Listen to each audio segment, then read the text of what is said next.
बवाल आ गया है और ऐसे में चुनाव की हर खबर हम आपको दिखाएंगे और वो भी बिल्कुल नए अंदाज में बताएंगे। सियासत के अंदर की खबर, चुनावी गुणा गणित पर होगी नजर। चुनाव दोपहर मतलब चुनाव से जुड़ी हर एक खबर जल्दी जल्दी आपको बताते हैं। चुनाव दोपहर में कौन कौन सी बड़ी सियासी खबरें आज आपको दिखाने जा रहे हैं। सबसे पहले पावर स्टार पवन सिंह और उपेंद्र कुशवाहा की मुलाकात से जुड़ी खबर आपको बताएंगे कि बीजेपी विधायक और मंत्री नीरज बबलू को आखिर किसने धमकी दी है और क्यों दी गई है। और साथ ही ये भी बताएंगे कि आरजेडी के कर्पूरी अति पिछड़ा अधिकार संवाद को लेकर क्यों सियासी पारा हाई है, चढ़ा हुआ है। चुनाव दोपहर में ये बताएंगे कि जीतन राम मांझी और तेजस्वी के बीच वार पलटवार आखिर क्यों हो रहा है और क्या हो रहा है।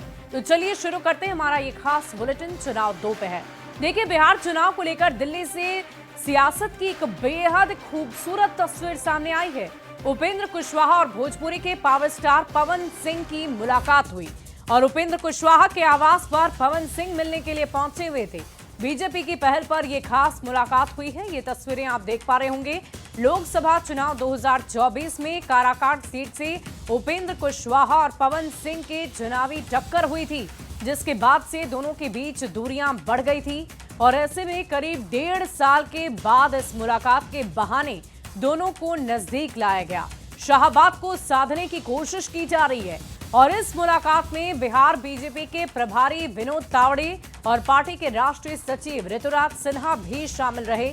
तस्वीरें आप देखिए, बेहद खास तस्वीर राजनीति के दृष्टिकोण से और ये तस्वीर अपने आप में बहुत कुछ बयां कर रही है कि कैसे आगामी विधानसभा चुनाव को लेकर बहुत ही पुख्ता तौर पर रणनीतियां बनाई जा रही है और सारे गिले शिकवों को दूर किया जा रहा है ताकि एक साथ मिलकर आगामी विधानसभा चुनाव में फतेह किया जा सके।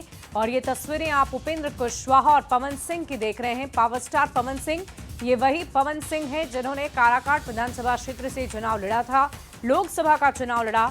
उपेंद्र कुशवाहा ने भी वहीं से हुंकार भरी थी और देखिए, दोनों प्रत्याशी जब एक साथ एक विधानसभा क्षेत्र से उतरे तो दोनों में मनमुटाव होना लाजमी थी, लेकिन अब ये मनमुटाव दूर हो चुका है, जिसकी तस्वीरें आप देख रहे हैं। और देखिए, एक्टर पवन सिंह पर विनोद तावड़े का बड़ा बयान सामने आया है। पवन सिंह बीजेपी में हैं और बीजेपी में ही रहेंगे, चुनाव में बीजेपी के लिए काम करेंगे पवन सिंह। इस वक्त की बड़ी खबर आपको बता रहे हैं, विनोद तावड़े का ये बड़ा बयान। विनोद तावड़े ने कहा है कि बीजेपी के ही रहेंगे पवन सिंह। तो इस वक्त की बड़ी खबर आपको बता दें, पवन सिंह बीजेपी में हैं और बीजेपी में ही रहेंगे। विनोद तावड़े की तरफ से बड़ा बयान दिया गया है। चुनाव में बीजेपी के लिए काम करेंगे पवन सिंह, उनका कहना है। और कहीं भी पवन सिंह नहीं जा रहे हैं, इस तरह की चर्चा पहले भी की गई थी और इसी पर विनोद तावड़े ने कहा है कि पवन सिंह हर हालत में बीजेपी के ही रहेंगे। क्या कुछ कह रहे हैं विनोद तावड़े, आप सबसे पहले सुन लीजिए। बीजेपी में है, बीजेपी में रहेंगे। आदरणीय उपेंद्र कुशवाहा जी ने उनको शुभकामनाएं, आशीर्वाद दिया है और आने वाले चुनाव में एनडीए के लिए पवन जी सक्रियता से काम करेंगे बीजेपी के कार्यकर्ता के नाते। और आइए अब आपको जल्दी जल्दी मुलाकात के कुछ मायने समझाते हैं, बताते हैं। दरअसल पवन सिंह भोजपुरी फिल्म के पावर स्टार हैं और सोशल मीडिया पर उनकी करोड़ों फैन फॉलोइंग्स है। भोजपुरी सिनेमा के जरिए उन्होंने आम जनता के बीच बहुत ही गहरी पकड़ बनाई है। राजपूत समाज से वो आते हैं। आरा बक्सर इलाके में राजपूत निर्णायक भूमिका में रहे हैं। अब आपको जल्दी जल्दी पावर स्टार का राजनीतिक सफर भी बता देते हैं। पवन सिंह का राजनीतिक सफर कुछ इस प्रकार है। साल 2017 में पवन सिंह बीजेपी में शामिल हुए और पार्टी ने उन्हें स्टार प्रचारक के रूप में इस्तेमाल किया। पवन सिंह आरा या काराकाट से टिकट की मांग करते रहे। 2024 लोकसभा चुनाव में बीजेपी ने पश्चिम बंगाल के आसनसोल से उम्मीदवार घोषित कर दिया।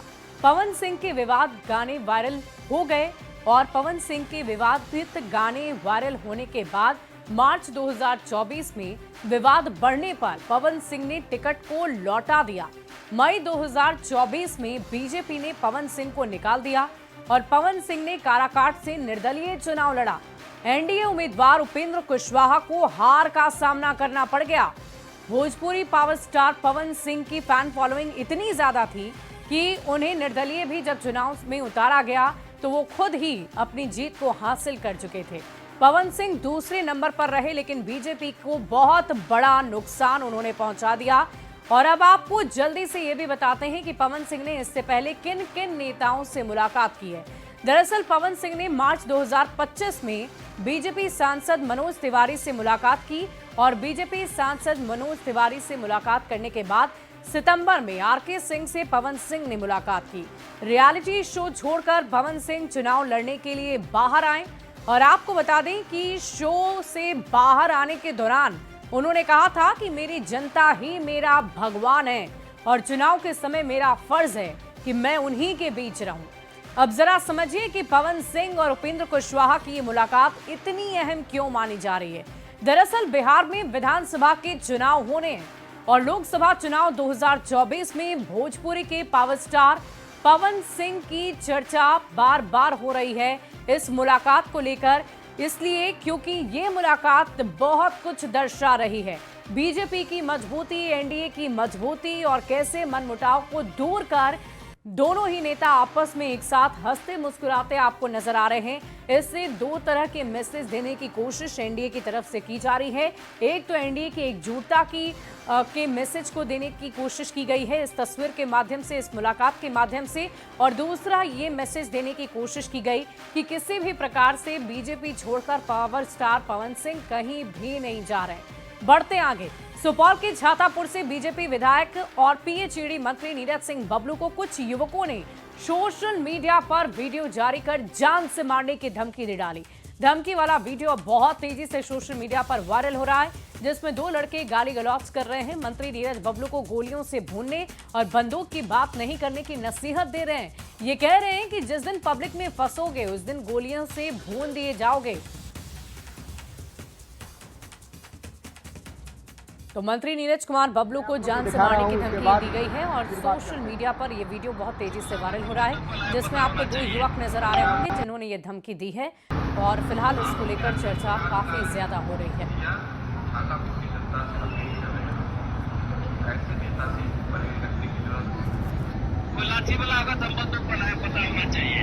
अब मैं बता दूं, ये विधायक है छातापुर विधानसभा का नीरज सिंह बबलू।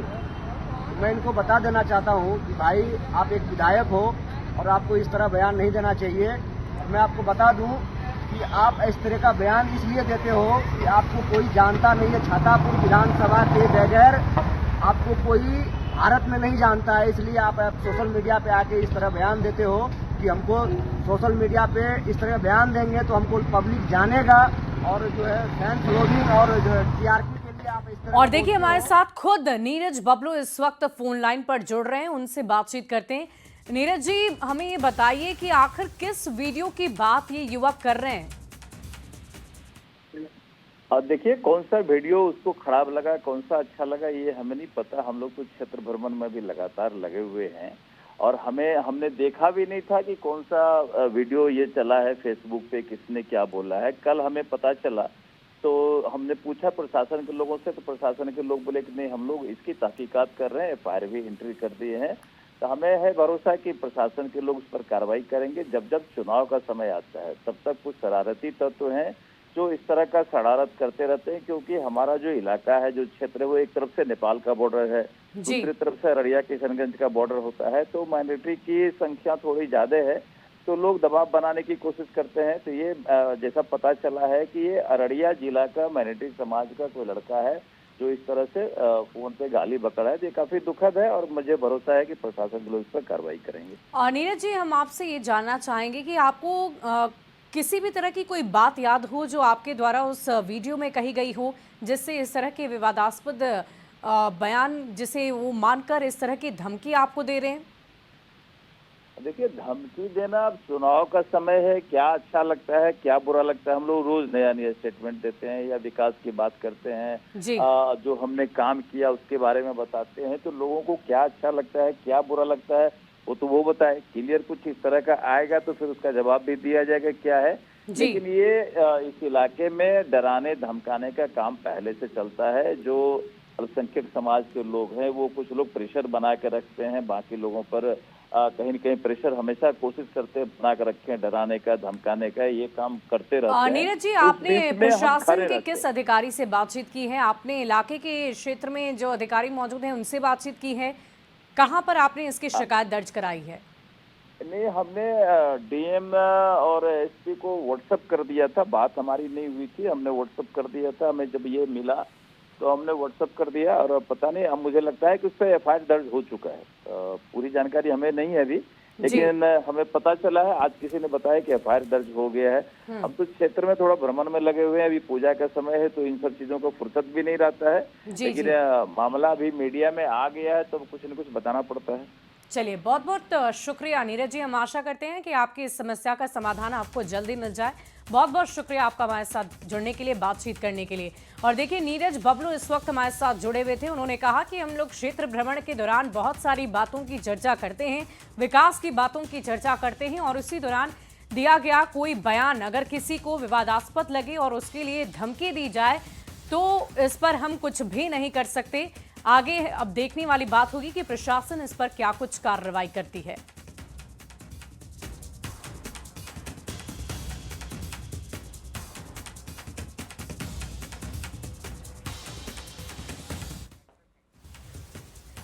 और आइए अब आपको जल्दी जल्दी बताते हैं कि मंत्री नीरज सिंह बबलू को आखिर धमकी क्यों मिल रही है। दरअसल धमकी के पीछे वो विवादित बयान है क्या जिस पर इस तरह से धमकी दी जा रही है, और वो भी जान से मारने की धमकी। दरअसल नीरज सिंह बबलू ने 22 सितंबर को विवादित बयान दिया। एक सोशल मीडिया चैनल से बातचीत के दौरान उन्होंने कहा कि अगर लाठी के बल पर घेरेगा तो पता होना चाहिए हम भी बंदूक वाला है। 22 सितंबर को सुपौल के राघोपुर में एक निजी कार्यक्रम में वो शामिल होने के लिए पहुंचे थे, और कार्यक्रम में एक सोशल मीडिया चैनल से बातचीत उन्होंने की। बातचीत के दौरान जब उनसे विपक्ष की ओर से घेराबंदी पर सवाल किए गए तो उन्होंने कहा कि कोई मुद्दा ऐसा नहीं है जिस पर काम नहीं हुआ है, हमने काम किए हैं और काम के बल पर ही प्रचार प्रसार करते रहे हैं। प्रचार के बल पर पिछले 5 बार से जनता हमें मौका दे रही है और आगे भी देगी। विपक्ष को घेरने के लिए कोई मुद्दा नहीं बचा है। कौन घेरेगा, किस मुद्दों पर घेरेगा, और लाठी के बल पर कोई नहीं घेर सकता है। अगर लाठी के बल पर घेरेगा तो उन्हें ये जरूर पता होना चाहिए कि हम भी बंदूक वाले हैं, और इसी को लेकर चर्चा हो रही है। और इसी पर नीरज सिंह बबलू ने कहा है कि फिलहाल वो कार्रवाई की मांग कर रहे हैं। एफआईआर दर्ज हो चुकी है और देखने वाली बात होगी कि इस मामले में आगे क्या कुछ होता है। बढ़ते आगे, गयाजी में केंद्रीय मंत्री जीतन राम मांझी ने नेता प्रतिपक्ष तेजस्वी यादव पर तीखा हमला बोला है। तेजस्वी यादव के उस बयान पर पलटवार करते हुए जिसमें तेजस्वी ने कहा था कि बीजेपी जेडीयू के SC/ST के प्रति नकारात्मक सोच है, मांझी ने लालू प्रसाद के पुराने फैसलों को याद दिलाया और कहा कि मुझे दलित समझकर मुख्यमंत्री की कुर्सी से हटाया। लालू प्रसाद पहले कहते थे चूहा पकड़ने वाले, मेढक खाने वालों, बकरी चराने वाले पढ़ना लिखना सीख लो। उन्होंने सवाल किया कि लालू प्रसाद ने अपनी मंत्रिमंडल में क्या किया। उन्होंने केवल चरवाहा विद्यालय खोला और लाठी में तेल पिलाई, लाठी भंजवाई। जीतन राम मांझी ने उस घटना का याद किया, उसे याद दिलाया जब लालू प्रसाद जीतन राम मांझी को मुख्यमंत्री पद से हटाने के लिए 35 विधायकों के साथ राज्यपाल के पास गए हुए थे। मांझी ने कहा कि तेजस्वी यादव इन बातों को भूल जाते हैं। पागल हैं। उनके पिताजी ने जीतन मांझी को मुख्यमंत्री से हटाने का काम किया। पहले कहते थे ये चूहा पकड़ने वालों, ये बैंग खाने वालों, ये बकरी चराने वालों, पढ़ना लिखना सीखो। लेकिन अपने मंत्रिमंडल में क्या किया? वो चरवाहा विद्यालय खुलवाया और लाठी में तेल पिलाओ और लाठी भंजाओ का काम किया। और जीतन मांझी जब मुख्यमंत्री था तो 35 विधायक लेकर के बिहार के महामहिम राज्यपाल के यहाँ और भारत के महामहिम राष्ट्रपति के यहाँ गए थे कि जीतन मांझी को हटाओ। ये बात तेजस्वी को लगता है भूल जाता है, कुछ दिमाग इधर उधर हो गया है क्या। और देखिए, नेता प्रतिपक्ष तेजस्वी यादव पर केंद्रीय मंत्री जीतन राम मांझी के बयान पर राजनीतिक बयानबाजी काफी तेज हो गई है। तेजस्वी यादव जी राष्ट्रीय जनता दल और लालू यादव जी का दलित विरोध, वंचित विरोध, गरीब विरोध और शोषित विरोध ये जग जाहिर है, ये सार्वजनिक है। अगर उनके कुंडली को हम उठा करके देखें तो हमें पता चलता है उनके साथ जितने भी दलित समाज के नेता थे, वो चाहे रमई राम जी हों, श्याम रजक जी हों, उदय नारायण चौधरी जी हों, उन सब ने लालू जी की पार्टी में सिर्फ और सिर्फ अपमान को सहने का काम किया है। आदरणीय जीतन राम मांझी जी ठीक ही कह रहे हैं। भाई तेजस्वी जी हताश हैं, निराश हैं और उन्हें मालूम है आगामी विधानसभा चुनाव में वो चुनाव हारने जा रहे हैं, इसलिए तनाव में अनाप शनाप बयान देते हैं। जब आदरणीय लालू प्रसाद जी को बिहार का नेतृत्व करने का मौका मिला तो SC ST के लिए कोई काम तो किए नहीं, लेकिन जब आदरणीय नीतीश कुमार जी को मौका मिला, उनके हाथ में कलम और कंप्यूटर का माउस पकड़ाया। देखिए, NDA गठबंधन ने एक बार जीतन राम मांझी जी को मुख्यमंत्री बना दिया, फिर कुछ ही दिन बाद नीतीश कुमार जी ने बहुत ही बेआबरू करके इनको मुख्यमंत्री पद से हटाया, मुख्यमंत्री निवास से बाहर करवाया। इतना मतलब इनको जलील किया, इतना अपमानित किया। सज्जन आदमी है, इसमें कोई संदेह नहीं है, जीतन राम मांझी जी सज्जन आदमी है, लेकिन नीतीश कुमार ने इस तरह से अपमानित किया कि उसका इनके दिमाग पर बहुत गहरा असर हो गया। चिराग पासवान ने तेजस्वी यादव के अति पिछड़ा को अपना वोट बैंक बताने वाले बयान पर कहा, आज के समय में जाति के आधार पर वोट मांगने की सोच सिर्फ और सिर्फ नेता प्रतिपक्ष की हो सकती है। साथ ही महिलाओं के खाते में 10-10 हजार रुपए डालने पर विपक्ष के सवाल पर भी चिराग ने निशाना साधते हुए कहा, विपक्ष ने NDA की योजनाओं से घबराने की बात कही। किसी दलित, महादलित, ये सारी सोच नेता प्रतिपक्ष की हो सकती है। मैंने आज तक कभी किसी बिहारी को ना EBC समझा, ना OBC समझा, ना दलित समझा, ना महादलित समझा, ना अगड़ा समझा, ना पिछड़ा समझा, ना हिंदू समझा, ना मुस्लिम समझा। मेरे लिए बिहारी बिहारी है। मैं बात करूंगा तो 14 करोड़ बिहारियों की बात करूंगा, बिहार फर्स्ट की बात करूंगा, बिहारी फर्स्ट की बात करूंगा, और यही सोच ने बिहार को बर्बाद किया। आज आप अपने आप को आप 21वीं सदी का आप बोलते हैं और ये आप सोच रखते हैं कि भैया किसको हम किस जाति में हम बांट के देखें और कौन किस जाति का वोट बैंक बनना चाहता है और कौन किस जाति को अपना वोट बैंक बनाना चाहता है। इसी सोच ने तो बिहार को बर्बाद किया। दिक्कत यह है कि विपक्ष घबरा गया है और ये स्वाभाविक भी है। जिस तरीके से एक के बाद एक के बाद एक के बाद एक केंद्र सरकार और राज्य सरकार, मेरे प्रधानमंत्री आदरणीय नरेंद्र मोदी जी और बिहार के मुख्यमंत्री नीतीश कुमार जी ने मिलकर न सिर्फ योजनाओं की घोषणा करने का काम किया है, उनको धरातल पर भी उतारने का कार्य किया। मुझे खुशी इस बात की कि मेरे प्रधानमंत्री ने सिर्फ शिलान्यास नहीं किया, उन्होंने उद्घाटन भी किए हैं और कई ऐसी जन कल्याण की योजना जिसको लागू करने का काम किया जो विपक्ष सपने दिखाता रहा था बिहार को कि हम आएंगे तो हम ऐसा करेंगे, हम आएंगे तो हम ऐसा करेंगे। अरे प्रभु, दिए तो थे आपको 15 साल। और पटना से बड़ी खबर का रुख कर लेते हैं। मुख्य निर्वाचन आयुक्त की समीक्षा बैठक शुरू हो गई है। विधानसभा चुनाव में सुरक्षा की समीक्षा को लेकर यह बैठक चल रही है। इस वक्त की बड़ी खबर आपको बता रहे हैं, बिहार के सभी जिले के जिलाधिकारी, SSP, IG, DIG, प्रमंडलीय आयुक्त शामिल हुए हैं। हर विधानसभा और वहां की सुरक्षा को लेकर चर्चा हो रही है। शांतिपूर्ण मतदान को लेकर तैयारियों का बारीकी से जायजा लिया जा रहा है। 3 बजे तक ये समीक्षा बैठक चलेगी। निर्वाचन आयोग आज जारी करेगा अंतिम मतदाता सूची। शाम 3 से 4 बजे के बीच में ये मतदाता सूची जारी कर दी जाएगी। निर्वाचन विभाग अपने वेबसाइट पर इसे अपलोड करेगा और वहां से आप मतदाता सूची चेक भी कर सकते हैं। तो पटना से ये बड़ी खबर आपको बता रहे हैं। बैठक में जिलों के DM, SP, IG, DIG, commissioner, सभी रैंक के अधिकारी मौके पर मौजूद हैं। वीडियो कॉन्फ्रेंसिंग के माध्यम से ये बैठक चल रही है और लगभग शाम के 3 बजे तक ये बैठक होगी। और इस पूरी खबर की अधिक जानकारी के साथ न्यूज़ 18 संवाददाता पटना से हमारे साथ रवेश नारायण फोन लाइन पर जुड़ रहे हैं। रवि, क्या कुछ जानकारी है? ये बैठक शुरू अब हो चुकी है, कितने देर तक ये बैठक चलेगी और इसमें क्या क्या महत्वपूर्ण विषयों पर आज चर्चा हो सकती है? कि मुख्य निर्वाचन आयुक्त की जो वीडियो कॉन्फ्रेंसिंग के जरिए होने वाली बैठक जो है वो जारी है और इस बैठक में मुख्य निर्वाचन आयुक्त जो है बिहार के सभी जिलों के DM जो हैं, जो जिला निर्वाचन पदाधिकारी होते हैं, उनके साथ जो IG, DIG और जो SSP हैं वो जुड़े हुए हैं, जो कमिश्नर है कमिश्नरियों के वो जुड़े हुए हैं। और बात जो सुरक्षा को लेकर को है कि इस पूरे बिहार विधानसभा चुनाव में निष्पक्ष ढंग से किस तरह से चुनाव संपन्न कराया जाए, उसके लिए सुरक्षा कैसे तैनात की जाए, कौन कौन से जगह विधानसभा हैं ऐसे जहां पे ज्यादा सुरक्षा बल की जरूरत है, वैसे जगह जहां पे हमेशा जो रहा नक्सली प्रभावित रहा है उन क्षेत्रों को चिन्हित करके वहां पे कैसे बटालियन लगाए जाए, केंद्रीय सुरक्षा बल जो है कहाँ पे कितने डिप्लॉयमेंट करने हैं, तमाम जो बारीकियां हैं उनको बहुत बारीकी से तमाम चीजों पर चर्चा चल रही है। वाकई रवि, ये बैठक बेहद महत्वपूर्ण है और महत्वपूर्ण विषयों पर चर्चा चल रही है। देखने वाली बात होगी कि सुरक्षा के लिहाज से कितनी तैयारियां प्रशासनिक अधिकारियों की तरफ से आगामी चुनाव को लेकर की जाएगी। बहुत बहुत शुक्रिया रवि हमारे साथ जुड़ने के लिए।